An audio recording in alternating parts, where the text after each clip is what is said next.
Hi, everyone. My name is Kathleen Corriveau. I'm a professor at the Wheelock College of Education and Human Development.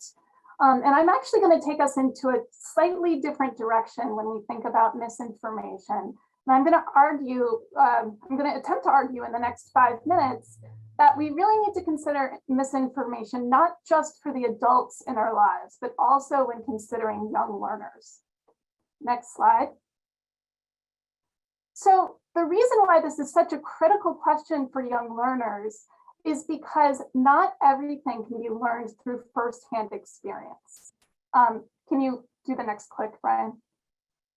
And this is important for a variety of domains. So here today, we're really focusing on health misinformation, but I'm going to argue for science in general, there's a lot of scientific questions that are not as efficient if we try to uncover them via firsthand information, because oftentimes the mechanism is opaque or there might be a time delay.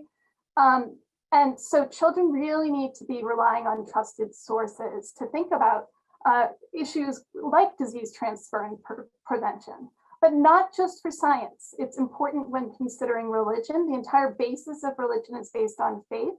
History, we can't go back in time, so we have to be trusting the information provided to us.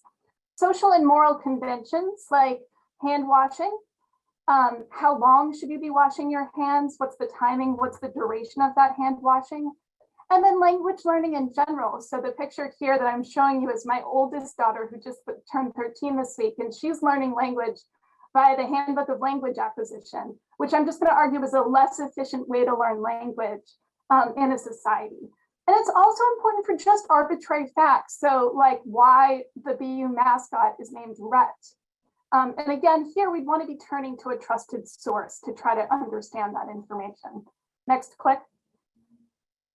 And what I'm going to argue is that the testimony, which is really the verbal and nonverbal information provided to young learners, that children are hear from the caregivers in their lives, but not only just caregivers, the teachers that they're exposed to in school, as well as a lot of non-human sources such as smart speakers and the internet, influences their understanding greatly in these and other domains. And so they really need to practice not only trust in trusted sources, but epistemic vigilance when deciding who to learn from. Next slide. So the good news is that young children are surprisingly good at solving this problem, and oftentimes really much better than adults. And over about 20 years, when we've been considering this, what we've been finding is that children solve this problem by really considering two different buckets of cues, some of which are epistemic, and you can click the two more clicks. And here, the way that they solve the problem is they act like little statisticians. They really do consider a little bit of information and make a decision about what to do in future learning situations, not just about that information, but also about who gave them that information. So prior accuracy is really important to them, but it's not even just the semantic content of the information. It's the way that that information is conveyed to those learners that they consider when they're making decisions about trustworthiness.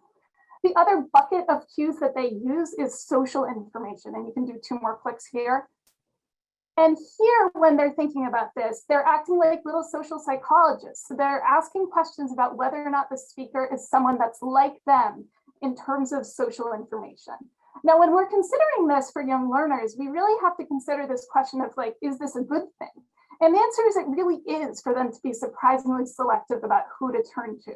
So the question when considering misinformation for these learners is not a question about who to turn to, but how should young learners be revising their beliefs and updating them based on new information in a society? And what I'm going to argue is that social bucket is a little bit harder to change. And we can really consider that for young learners, like, and for all learners, like a baseline, a default level of trust. And where we can move the needle is the epistemic bucket. And really consider thoughtfully the quality of the information that we're providing to other people. Next slide. So the way that I solve this problem is 2 different ways. We do lots of small scale experiments in the lab. So we might give kids a series of speakers. Here they're labeling familiar objects. Can you just do a click? So this is obviously a ball. So one speaker might consistently call it a ball and the other speaker might consistently mislabel that. Can you click again, please? And then what we're interested in is the inferences that they're making about both speakers and how they'll turn to them in novel learning situations. So can you click here? This is a problem of what could this crazy thing be called?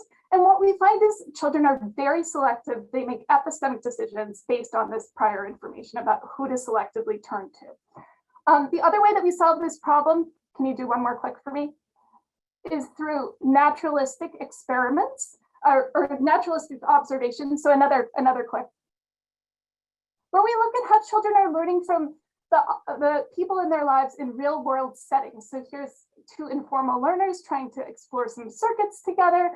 And what we do here is we code the quality of the language around them, and then we analyze the verbal and nonverbal behavior.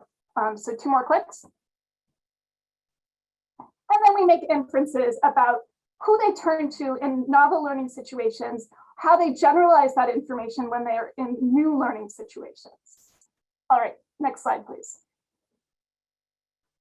So why do we care about how young learners revise their beliefs based on new information, not only about the speakers in their lives, but also about the information themselves? And so in this final slide, what I'm hoping to do for you today is to give you some evidence-based practices that seem to support belief revision in young learners.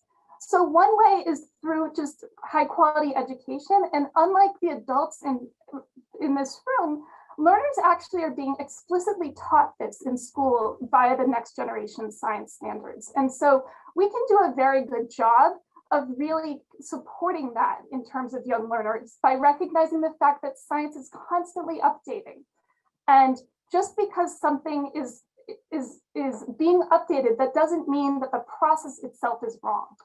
We can practice intellectual humility, so we can show when we don't know and show how to appropriately look for high quality sources.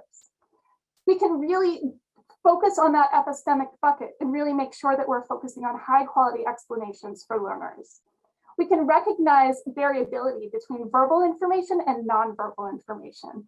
And for all of us, when there's a mismatch between those two things, it's very challenging to make appropriate inferences about how best to proceed.